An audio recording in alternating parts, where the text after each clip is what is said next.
System works, we're looking at the front grille on the truck and we're looking at the rear lights, so the front and the back. Let's get to the workshop. Okay, and so the other week you saw us crack this out of the mould, which is this sort of recess that the grille and the headlights go in.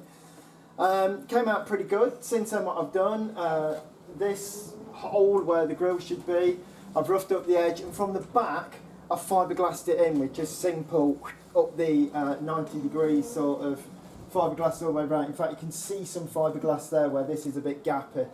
But what I'll do, I'll fill and bodywork all of that, and this should look spot on. So now we come to the grille. Now, you may have seen, I don't know, through this whole thing, I've been making one of these every time I cast off. Say I do the bonnet or something else, I've been taking one of these out of the mould, and these are the things in the grille. They go all the way up there. Now what I'm going to do, I'm going to make this so I can make lots of grills, so that every time I make a car, I don't have to make 5 of these. So into this recess, what I've done is screwed these 2 pieces of plywood, and now what I'm going to do is bond these onto there, and then when that's dry I'll remove that and I'll take a mould off of it, and that will be my grill mould that every time in fiberglass, one shot, boom, it's done. I must say I've cheated a little bit. I have counted these up, then I've measured this gap, and then I've cut these pieces of MDF to pack between, so that I already know. So don't just think, wow, this is going really well. I have done some prep on these. So here we go, let's do it, let's make the grill.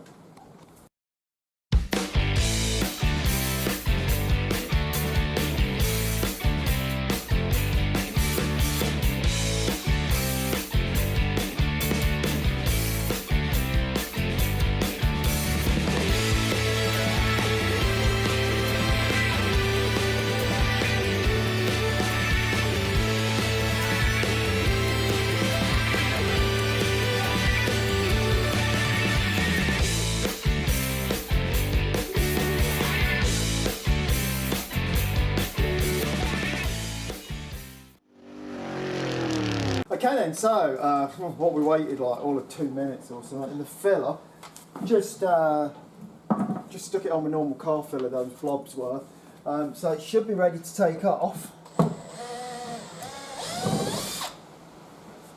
Let's see what we got.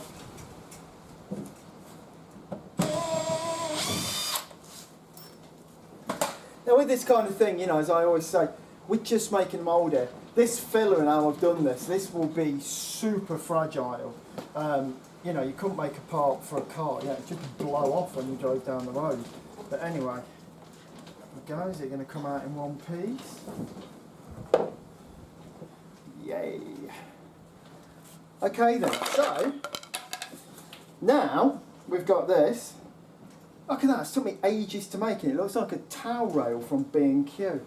Oh, well done. Right, what I've got to do now is fill in all of these gaps, because I want to make this as one piece and then cut these gaps out afterwards for the airflow.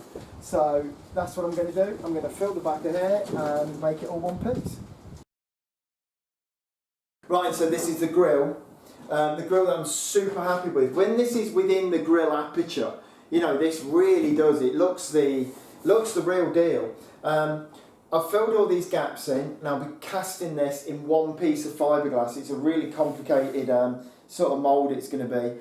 But rather than moulding each one of these off individually, you should be able to pull this whole thing out all at once. But before we do that, there's going to be a lot of flattening down, getting rid of all these little bits, and making this nice and smooth, ready for us to be able to take a mould of it, and then be able to manufacture these one after another, and always have this super cool grill that just slots into the aperture. Okay, and so we've got the grill here. It's not been flattened down or anything. It's just in its sort of primer off the gun. Let's just see how it fits, and let's have a sort of a sneak preview of how this is going to look. So, there we go. Slots in. Oh yes, I think that's going to really look the real deal. Obviously, you know, there's going to be the headlights, and these parts will actually be cut out so we can actually get airflow, but at the minute this is all blocked off so we can make a mould off of this grill so we can make the grill over and over again. So then, here we go. This is going to be, I think, probably the most difficult thing to get out of the mould that we've done so far. It's going to be bad. It's too complicated a shape. It's got everything going against it, but I reckon we'll be able to get it out. And this is the grill for the WTF 100. So, let's see.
So there we go, we got a grill. Gonna need a little bit of bodywork to it, but that's pretty good, you know, for the time it took to lay up that mould and for the time it would take to bodywork this smooth, that's still a tenth of the time it would take to make this from scratch. So saying another win, oh yes. Okay then, so that's the grill done. We've just got to prep that for paint and then get that painted and fitted on the truck. Next we're going to be looking at the rear lights, and we've got some pretty inexpensive rear lights and we'll be trying to make them look cool and like they're a lot better than they are on the back of the truck. So let's get to it. Alright, so we get to the back of the lights, and first off, when you think of the back of the lights on an F100, you think cookware. That's what you think, cookware and baking. So in all of my cars, through all of them that I've built, there's been some sort of cookware or things from IKEA or a kitchen shop and stuff like that.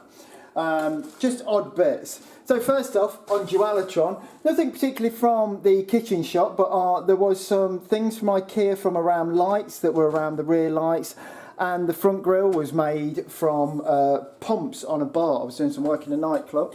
Cosmotron, all of these bullets on the top, they're salt and pepper pots from John Lewis, they are.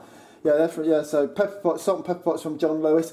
Loads of other bits on that. They even make the handle for the cool gear shift. And if you're familiar with this car, you know it's got a draw pull grille, and those draw pulls are actually lids off of some moisturiser. For some reason in a charity shop once there was like about 1,000 tubes of moisturiser for £4, so I bought them all because they look just like the 60s grill.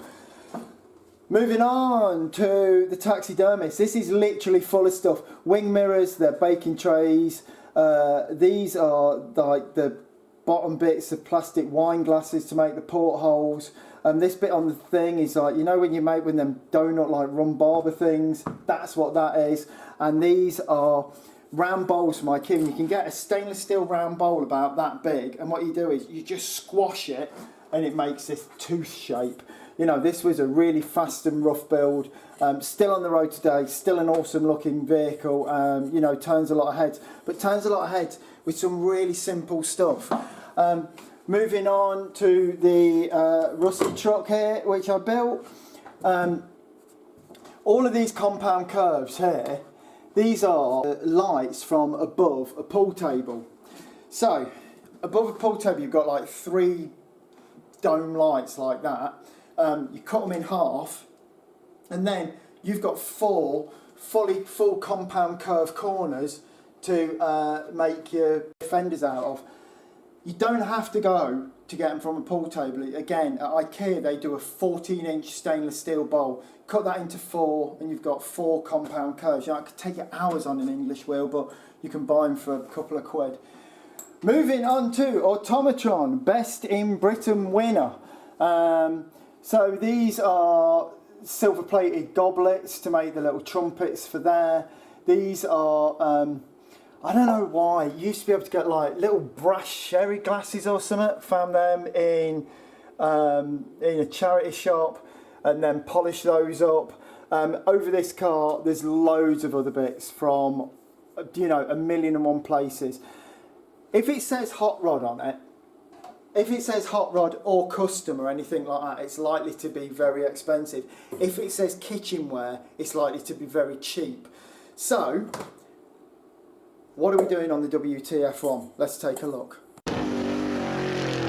So this is the light that I've got. These are popular on trucks, but you get rear light, brake light and indicator all in one nice tiny round light, and it don't look too much like a trailer light. Well, it does like this, but what I'm thinking is let's have this Frenched and almost flush in there with a bit of a trim round it. Now, to fabricate like a bucket for this to sit in and to bolt into, I could be there for ages. So yesterday what I did, found in Morrison's this thing that I think it looks like a metal Christmas pudding. So I think that's probably what it's used for, but it literally couldn't fit any better. And like, this is a perfect fit. Don't think though that finding something like this is a bit of luck. Literally, you look in 3 shops, you'll always find stuff. So that'll go in there, we'll drill a hole in there for the wiring to come out, and what I'll probably do, I'll probably bond this body piece actually into there, and then have so the lens removes, and then that'll bond into the panel there. So, you know, you've got a nice trim, a nice body detail there, and your lights in, it's sort of flush, looks pretty cool, and no, you know, what's the word? Not cheap, inexpensive. That's the one. So remember, cookware is where it's at. So that's it for this week. Join us next time. I don't know what we're going to be doing, but it's going to be awesome. Don't forget, if you like what you see, click the like button, subscribe, follow me on Instagram at Automatron4, and also press the bell icon for regular updates. This has been Custom Works. See you next week.